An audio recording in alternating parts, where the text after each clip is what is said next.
le système ventriculaire. Et la dynamique du liquide céphalorachidien. Par définition, le système ventriculaire est l'ensemble des cavités creusées dans le système nerveux central, creusées dans les hémisphères, entre les deux thalamus, le V3, entre le tronc cérébral et le cerveau, le V4. Et ces cavités, creusées au niveau de l'encéphale, contiennent ce qu'on appelle les plexus choroïdes, qui sécrètent le LCR. Donc le LCR est sécrété dans les ventricules. On décrit au niveau des hémisphères les ventricules latéraux qui ont une forme de C majuscule, avec une corne frontale, une corne temporale, une corne occipitale. Voici un ventricule latéral creusé au sein d'un hémisphère et il s'enroule tout autour du thalamus. Et ça c'est quoi? C'est le plexus. Sur une coupe horizontale, regardez, ça c'est quoi? La corne frontale du ventricule latéral, et ça c'est la corne, plutôt la corne occipitale. Voilà, c'est quoi?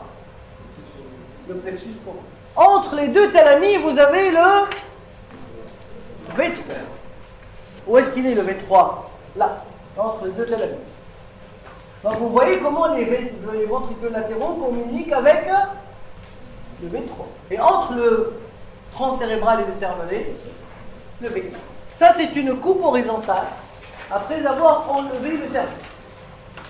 Donc, vous imaginez que là, vous avez un hémisphère, que là, vous avez un deuxième hémisphère, et que là, il y a les deux thalamus. Alors, tous ces ventricules contiennent du plexus choroïde qui sécrète 1 demi-litre de liquide céphalorachidien par an. Ce demi-litre de liquide céphalorachidien va circuler où?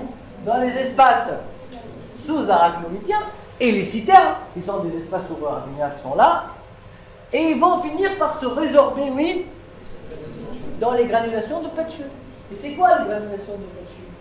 C'est ces boutons, ces champignons, qui vont aller se jeter dans le sinus sagital supérieur. Donc il y a un équilibre entre la sécrétion et l'absorption. Alors le liquide céphalorachidien sécrété dans les ventricules latéraux va aller vers le troisième ventricule par les trous de Monro. Au niveau du V3, il y a aussi du plexus choroïde. On ajoute de la quantité du LCR. Et ce LCR va passer du V3 vers le V4 par l'aqueduc du mésencéphale ou l'aqueduc de Sylvius. Aqueduc mavé.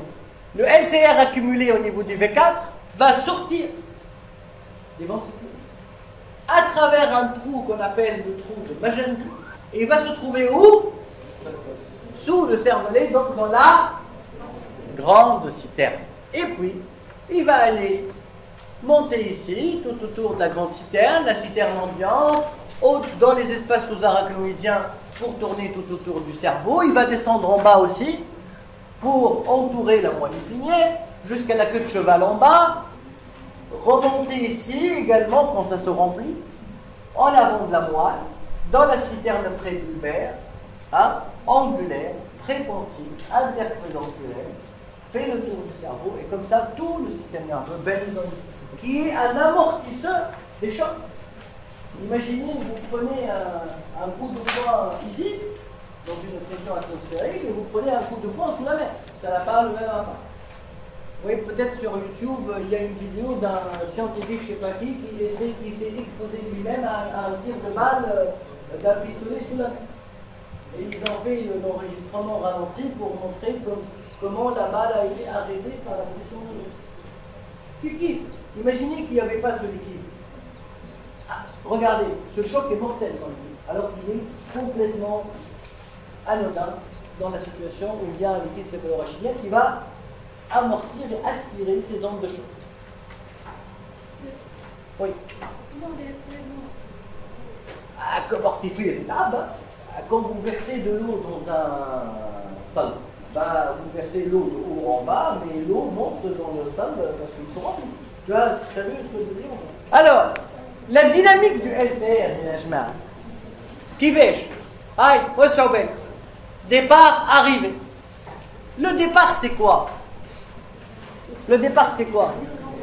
Plexus choroïde, ventricules latéraux, vers V3, à travers quoi? Trou de Monro. Mais le V3, V4 à travers. Mais le V4, Grande citerne à travers trou de Magendie. Et on va faire le tout.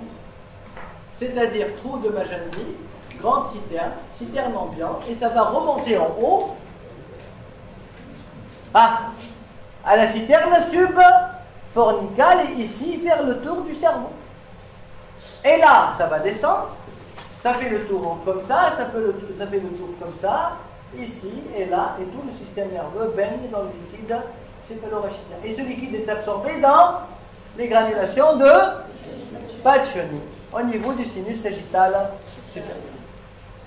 Alors, tout blocage de la circulation de ce liquide va donner une hypertension intracrânienne.